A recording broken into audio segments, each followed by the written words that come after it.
All right, so for number 18, we got 48% of the survey people watch TV after school, and 65% of them watch television. So therefore, we automatically know that this is non-mutually exclusive, because this adds up to more than 100%. So there's 28% of people that do both at the same time, or maybe one and then the other.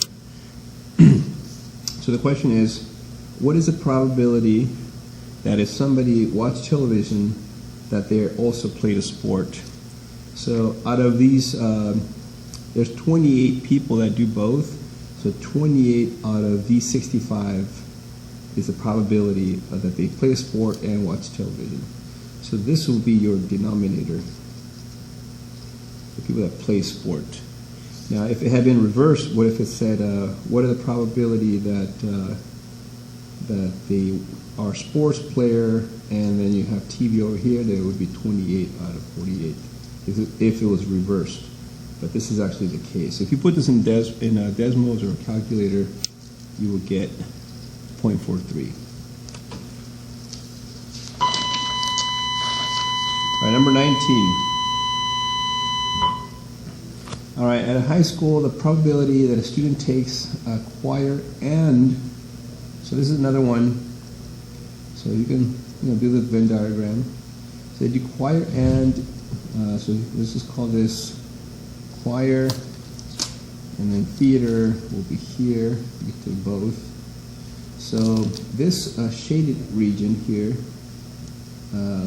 which has both, is going to be 0.078. Then the probability a student is acquires 0.26, so it would be 0.26 here. And what's the probability that it takes theater given the student is taking choir? So then we want to know that one right there. So in order to get this 0.78, we multiply these two.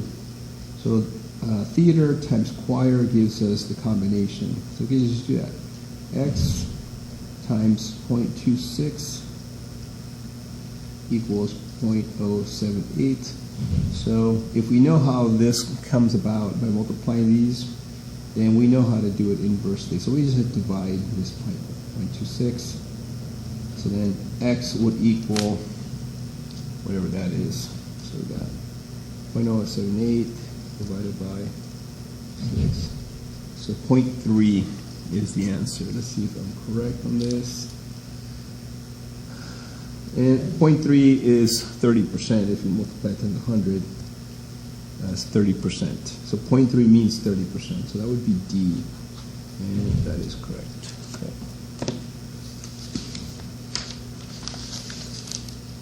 All right, number 20 is a little tricky, but doable. A poker deck has 52 cards. There are 4 suits, so there's 4 different, there's hearts, diamonds, clubs, spades. A hand of poker is 5 cards, which is a royal flush. What's the probability the player will be dealt a royal flush? Okay, so this is going to be a combination, because it doesn't matter if you get them in this order. You could actually, have them like this. It doesn't matter as long as that you have all those 5 cards. So it's going to be a combination. There's 52 cards. Combination of 5, and then we're going to divide that answer by 4, because this gives us the probability of getting any of these 4. And if you divide it by 4, you'll get the probability of getting one of them, at least one of them. So 52 C5 is this, 50, 49, 48, 1, 2, 3, 4, 5. Divided by 5 factorial, all right, and then this whole answer we're going to divide it by 4. So let's see if we can do that in Desmos. I'll open up a quick Desmos real fast here. All right, Desmos. All right, and we could do it the long way. 52 times 51 times 50 times 49 times 48 times 1, 2, 3, 4, 5. Okay, I'm done. And then I'm going to divide all that by 5 factorial. And let's just do it like that. And then I'm going to divide the whole thing by 4. So there is 1 in 649,000. 1 in 649,000. Now, like this 5 factorial, I could have, done the whole thing. You could have also done 52 NCR 52 comma 5, and then divide that by 4. You get the same answer, 649,000. So people that get the royal flush, they have a really low chance of getting that. Of course, you have to get all the same suit. It's really, but people that get that, they win a lot of money. All right, that's 20. This was a challenging one. I mean, I think a lot of you could have gotten to here and might have forgotten to divide by 4. And if you didn't divide by 4, I believe it's this answer right here, which is the hook. Okay. 21.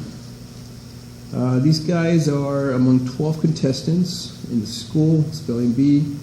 If 2 top finishers win prizes, what's the probability that both Max and Jay will be the contest winners? All right. So this could be a combination of. Let's try this out. Let's see if it works.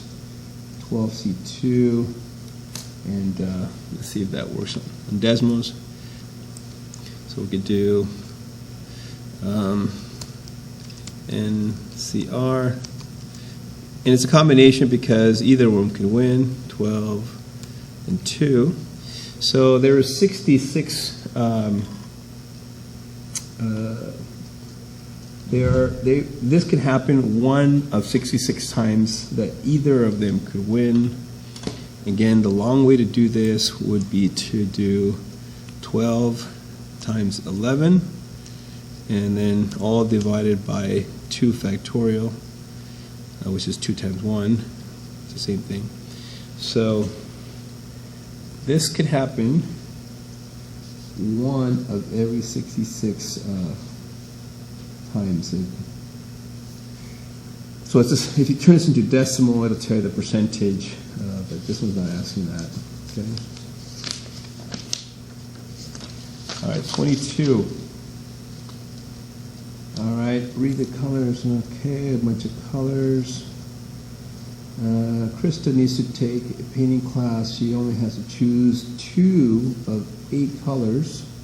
A table. What is the probability that 2 colors she chooses are green and purple? So there's only 1 of each. So it's green and purple.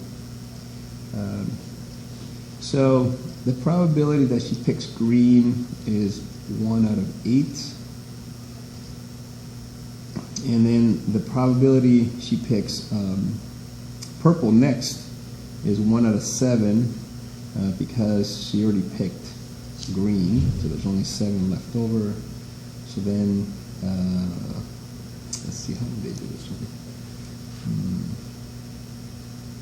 Actually, this is not a good way to do this because this is actually choosing one or the other. It could be either way. So she could have actually, and let's do it the long way. This is purple, green, but she could have done green first and then purple. Okay, so this would be 1/8 times 1/7. So then she has 2 options. She could have either picked purple first and then green, or green first and then purple, and then we're going to have 156 plus 156 equals 256, which equals 1/28, and that would be C. Let's check if the answer is correct. C, it is correct. So the idea with this is that it accounts for both. Now you could have actually done this with a combination, and you could have just done 8, choose 2, which is the same thing as 8 times 7 divided by 2 factorial, which is 2 times 1, and that will equal 28. So 1 in 28 times, and then you inverse this to get this right here. This says 1 in 28 times it works. It says 1 in 28 times it works. So when you do the combination, you actually are going to, and it asks for probability, the answer is 1 time out of that. So here's 2 ways to do the same problem. All right, number 23.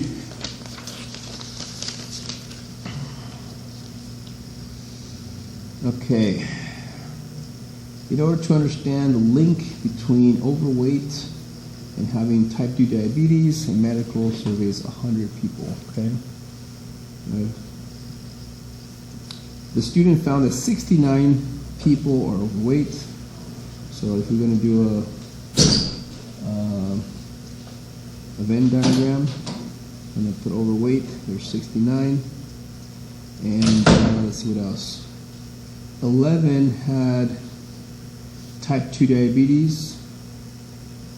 Okay, so then 11 people had diabetes, and 9 were both. So there's 9 in here. So this 11 this 9 is included in some of these 11 and 69. So the 9 is overlapping. So this is 69, the whole circle. So this whole circle is 69. Put it red, and then this black circle is 11, and there's 9 that are both. So I can make this 9 red and black. All right, let's see what the statements are. Which statement summarizes the findings? Okay. The chances of it. All right, the chances are equal because the events are independent. No. Being overweight and having diabetes are linked, but they're not independent, definitely. If you're overweight, the odds are higher that you'll have diabetes, but not necessarily. The chances are equal because the events are dependent. That's also incorrect. The chance of having diabetes if you are overweight is much greater than the chance of being overweight if you have diabetes. That is incorrect because if you compare 9 divided by 11, so this is the people that have diabetes and are overweight, okay? And this is the overweight. So this chance right here, 9 divided by 11, is really high. 9 divided by 11 is 81% chance that if you're overweight, you have diabetes, versus the chance of being overweight if you have diabetes. The chance of having diabetes if you are overweight is much greater than the chance of being overweight. All right, so, and this would be versus 9 out of 69. This would be my red circle. 9, 69.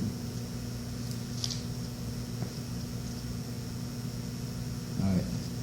So 9 people that are out of the 69 people that are overweight have diabetes.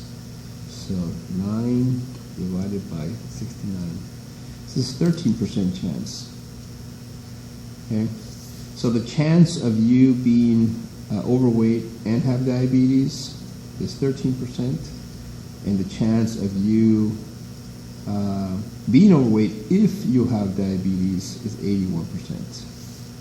So that's a little sneaky, but this is actually incorrect because this is greater than that. Okay, and then the last one. The chance of having diabetes if you are overweight. Okay, let's break that one up. The chance of having, so overweight people is 69. So 9 divided by 69 is much less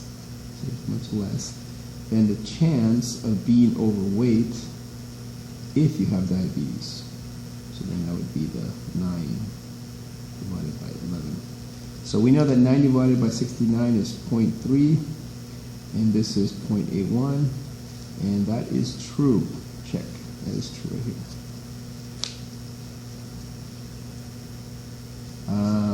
I think this one I got it backwards. The chance of having diabetes if you're overweight. Diabetes. So yeah, there would be this statement here. They would be saying this, where the sign is actually reversed, and this is not true. 13 is less than 81. All right, a little tricky. It takes time. You can't really just guess these, otherwise you're going to get 1 out of 4 right. All right, we're almost done. I got 2 more. All right, Hector's randomly placing 6 bookshelves on a shelf, and actually I think I did one of these in class. What's probably he will put them in the shelf in alphabetical order. Well, let's see. If he puts the first one in alphabetical order, he's got 1 out of 6. And then the second one's got 2, 1 less chance. So then he's got 4, and then 3, and then 2, and then the last one. So if you multiply 6 factorial, it's going to be 1 out of that. So I'm just going to use Desmos over here. I'm going to 6 factorial is 720. So he's got a 1 in 720 chance of doing that. So I would guess B. Check that out. Last one. Taylor is on a cycle. Well, Taylor is one of 8 cyclists in the race. Okay, so she's a racer. There's 8 people in the race. If medals are awarded to the top 3, what's the probability she will earn a medal?